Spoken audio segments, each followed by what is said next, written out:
22 जून 1897 चापेकर बंधुओं का प्रतिकार भारतीय स्वतंत्रता संग्राम की क्रांतिकारी चेतना। भारत के स्वतंत्रता संग्राम का इतिहास केवल राजनीतिक आंदोलनों, प्रस्तावों और सभाओं का इतिहास नहीं है। न कोई अहिंसा की गाथा है, न कोई भारत एक खोज है। भारत उससे पहले से भी है, आज भी है, सतत है, सनातन है, चलता रहेगा।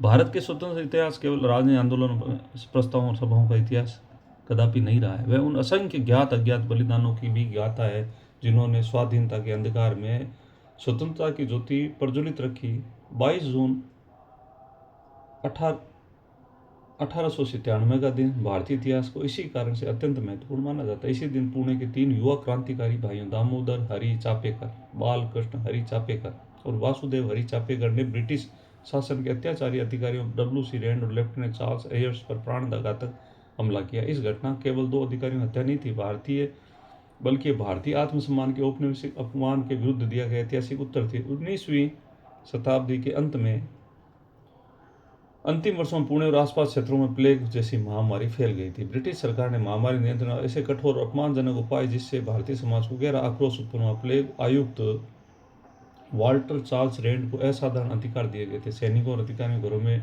बिना अनुमति प्रवेश करने, महिलाओं की मर्यादा भंग करने, धार्मिक स्थलों की तलाशी लेने, निजी संपत्ति को नष्ट करने की छूट प्राप्त थी। महामारी कम और शासन की क्रूरता से अधिक भय का वातावरण बन गया। भारतीयों को यह अनुभव होने लगा कि विदेशी शासन उसकी रक्षा नहीं कर सकते, बल्कि उसके आत्मसम्मान का दमन कर रहा है। इसी पृष्ठभूमि में चापेकर बंधुओं का उदय हुआ। केवल क्रोध से प्रेरित युवक नहीं थे, बल्कि राष्ट्रवादी चेतना से ओतप्रोत विचारशील व्यक्तित्व थे। उनके लिए स्वाधीनता केवल राजनीतिक प्रश्न नहीं था, बल्कि धर्म, संस्कृति, सम्मान और मानवीय गरिमा का भी साक्षात प्रश्न। उन्होंने देखा याचिकाएं, प्रार्थनाएं और शिकायतें ब्रिटिश सत्ता के अहंकार के सामने निष्प्रभावी सिद्ध हो रही है।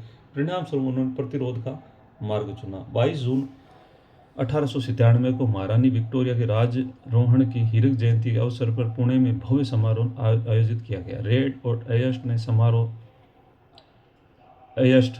22 जून 1897 को महारानी विक्टोरिया के राजरोहण की हीरक जयंती के अवसर पर पुणे में भव्य समारोह आयोजित किया गया। रेड और एयस्ट समारोह से लौट रहे थे। चापेकर बंधुओं ने योजनाबद्ध ढंग से उन पर हमला किया। एयर्स्ट मारा गया। रैंड कुछ दिनों अपने घावों के कारण मृत्यु को प्राप्त हुआ। ब्रिटिश साम्राज्य के लिए घटना अत्यंत चौंकाने वाली थी, क्योंकि पहली बार किसी भारतीय क्रांतिकारी समूह ने प्रत्यक्ष रूप से औपनिवेशिक अधिकारियों को निशाना बनाकर संकेत दिया कि दमन का उत्तर प्रतिकार भी हो सकता है। घटना के बाद ब्रिटिश सरकार ने कठोर दमन प्रारंभ किया। मुखबिरों की सहायता से चापेकर बंधुओं को गिरफ्तार किया गया।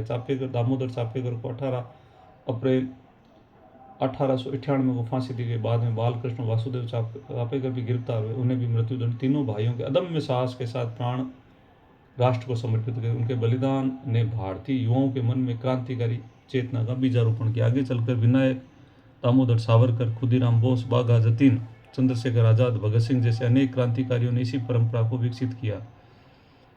इतिहासकारों की दृष्टि में चापेकर बंधुओं का महत्व केवल एक घटना सीमित नहीं है। उन्होंने भारतीय स्वतंत्रता संग्राम में यह सिद्धांत स्थापित किया, जब शासन कानून की आड़ में अन्याय करने लगे, प्रतिरोध केवल अधिकार नहीं बल्कि नैतिक दायित्व बन जाता है।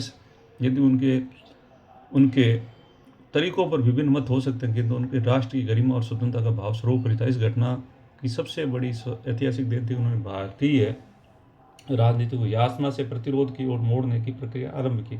इससे पहले अधिकांश नेतृत्व भारतीय न्याय प्रक्रिया पर विश्वास करता था, परंतु चापेकर बंधुओं ने संदेश दिया कि पराधीनता का अर्थ केवल दया और कृपा से नहीं है, बल्कि आत्मबल से होगा। उन्होंने यह भी दिखाया विदेशी सत्ता की शक्ति असीम नहीं होती। यदि जनता में साहस और संगठन और सबसे विशाल साम्राज्य की चुनौती के घेरे में आ सकता है। यदि इस घटना की व्यापक ऐतिहासिक व्याख्या की जाए तो राष्ट्रीय स्वाधीनता के सिद्धांत के रूप में समझा जा सकता है। किसी राष्ट्र की वास्तविक शक्ति उनकी सेना और धन संसाधनों में नहीं है, बल्कि उसके नागरिकों के आत्मसम्मान में नहीं होती। जिस दिन कोई समाज अपमान और सामान्य मान लेता है, उसी दिन पराधीनता स्थायी हो जाती है। जिस दिन अन्याय के विरुद्ध खड़ा होने का साथ जुटा लेता है, उसी दिन स्वतंत्रता का प्रथम चरण आरंभ हो जाता है। चापेकर बंधुओं की इस कथा इसी शाश्वत सत्य का उद्घोषणा है।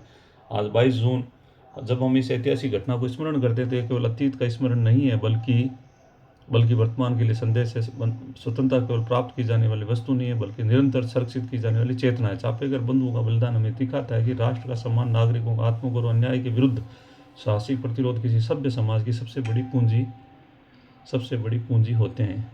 यही उनकी अमर विरासत है। यही भारतीय इतिहास का एक शाश्वत अध्याय है।